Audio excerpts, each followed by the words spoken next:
Okay. Mkhulu ke kunabantu ababuzile bafuna ukwazi ukuthi kubaleke ngani ukwazi ukuthi ubani umnikazi wengubo osuke uyimbula noma osuke kuthiwa uyembethe. Asiqalelana nje ekuthenini abantu abaningi sebeyimbulile ingubo. Kodwa uthola ukuthi masebeza kuthina siphinde sibone ukuthi hayibo kusamele umbule ingubo athi umuntu hawu mkhulu Sengayimbula. sengayimbula ingubo ukhona owangenzela ngayimbula ingubo. Bese uyayibuza ukuthi bonke laba bantu abambula ingubo bese futhi aphinda ayimbule futhi aphinda ngoba sekukhona abantu abambula ingubo more than 3 times. Kunjalo. Akumele kube njalo. Esenye isizathu esenza ukuthi ke ingubo zabantu zingambuleki igogo nabantu abalalele yini na ilento yokumbula ingubo ungayiqondanisi nomnikazi wayo ukuthi ubani. Ilento yokumbula ingubo ungazi ukuthi ubani kahle kahle wena okunikele enhlanhla noma ukumbathisele ingubo noma ophethele ingubo. Ngoba phela mawuzalwa umbetheka ngithi unomnikazi khona lo muntu ophethe lento oyilawulayo oyothi makuhamba isikhathi noma usukhula bese ethi ke hayi umntwana akabuye ke kumina esezoyibonga lengubo ukuze ngiyirelease ngokuphelele ngimnike ngokuphelele inhlanhla zakhe zize kuyena ngokuphelele ngoba inhlanhla zakho isuke wona ziwu-half noma lemisebenzi osuke umphathiswe yona nalama responsibility asuke ewu-half bese befuna ukuwa unleasha wonke noma ukwakhulula wonke kumele uze kubona bayayivala lento uthi ngangisebenza umsebenzi akusahambi kahle nganginemali imali ayisekho ngangithandaza angisakwazi ukuthandaza hayi ngoba uthakathiwe noma amandla angasekho akhona kodwa umnikazi waleyo nto uyayibamba ayibuyise ukuze umniki attention yokuthi manje ke usuke ethini ngifune ngicinge ungazi ukuthi ngubani Amen. wazi ukuthi ubani ophethe lenhlanhla yakho. So kubalekile ukwazi ukufuna uthole ukuthi ngabe iphethe ugogo noma umkhulu wasekhaya mama noma wasekhaya komalume noma wasekhaya baba uthole mawusutholile mawuyimbula lengubo ubiza yena ngqo umnikazi wengubo yakho. Mawukuthi umbethe imisebenzi yabantu abadala ukusebenza ngeyithunya njalo uyidlozi umphathiswa izikhwama zasekhaya ubiza ngqo umnikazi wezikhwama umnikazi womsebenzi umnikazi wengubo yakho. So ingakho kubalekile ke ukwazi abanye abantu into esijwayelekile sekujwayele ukuthi izingubo zethu siyithola ekhaya kumama kanti cha abantu mabehlola bahlole kahle isikhathi esiningi kuyenzeka umbatha ingubo yasekhaya baba unengubo yasekhaya baba kodwa uyimbule ekhaya mama isimoshekile unengubo yasekhaya mama kodwa uyimbule ekhaya baba sekumoshekile.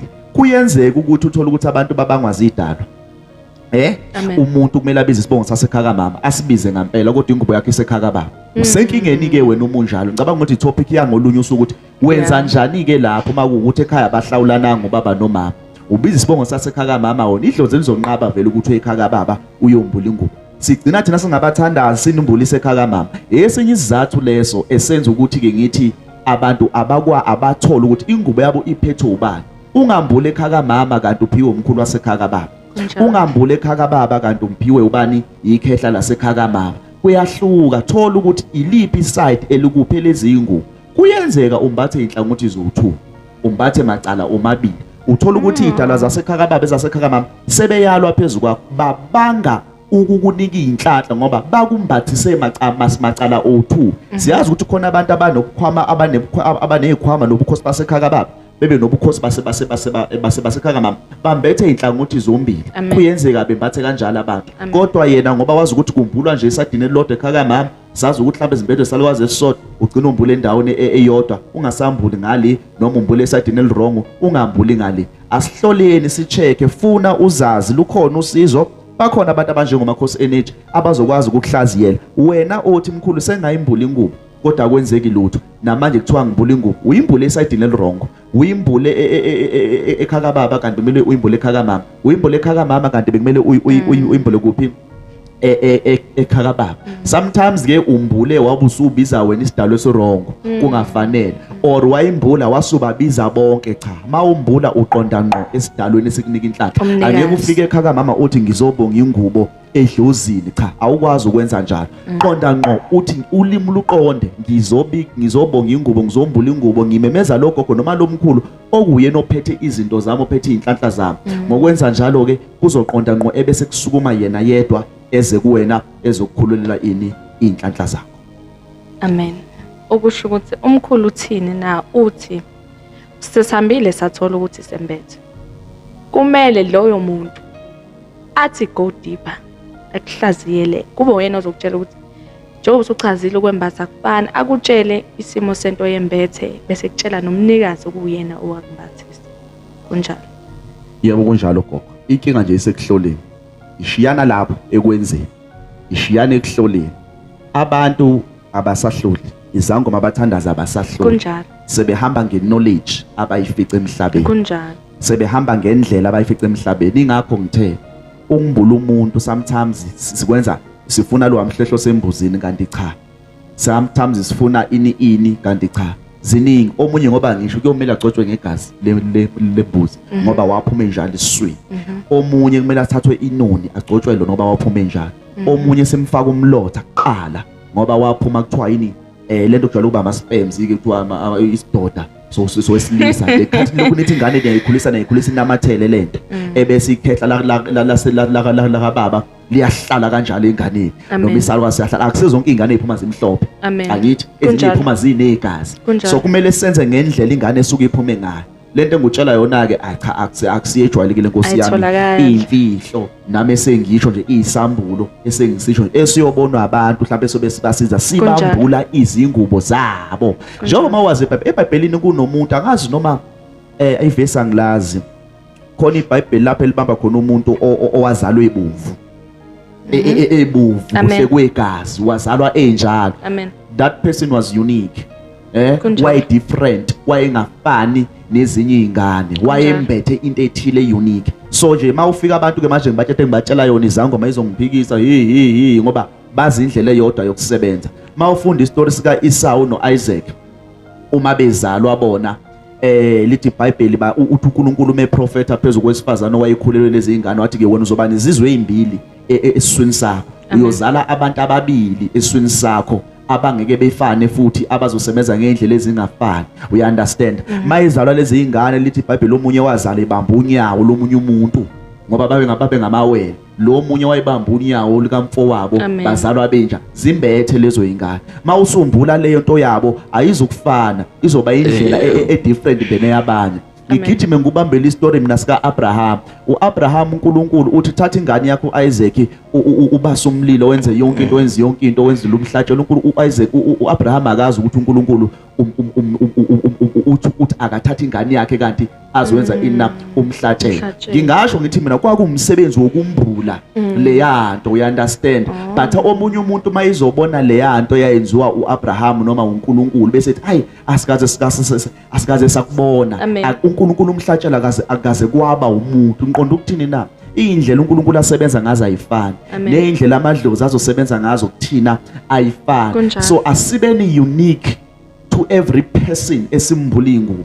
Angangibuli ingubo mina ngendlela okumbulwa ngayo bonke abantu manje eSouth Africa. Angangibuli ingubo ngendlela engizombula ngayo ugogo uzodwa. Angangibuli ingubo ngendlela okumbulwa ngayo amanye amalunga asemndenini wakhe. Akuhluke. Yingakho ke ingubo zabantu zingambuleki, inhlanhla zabantu zingaphakami, imisebenzi yeni yamadlozi ingaphakami. Nambula ngendlela errong. Idlozi nedlozi lizoba nendlela, umndeni nomndeni uzoba nendlela. Le ndlela yokuthi kufuneka umhlwehlwe ingoba eyalomuntu osuke ezalwe sesikhwameni.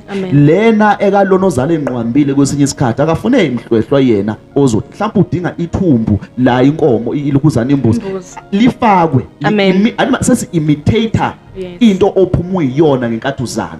Ingathi mawuphuma ngathi unegazi wena ingane uzala ngathi inegazi o imhlophe, asithola indlela siyoku imitator le yanto or resemble leyanto ukuze ingane imbuleke ngokweqiniso. Ingakho izinto ingasezeki ke manje ingoba sesambula ngendlela eyodwa esafundiswa ngayo. Kanti cha ziningi indlela masingahlola sijule silalela uNkulunkulu, silalela umoya, silalela idlozi lengane ukuthi lithi ingubo yalo ayimbulwe kanjani. Isizwe namhlanje ngaba sihlushwa imimoya, ngabe sihlushwa amadlozi, ngabe sihlushwa zingubo ezifuna ukumbulwa.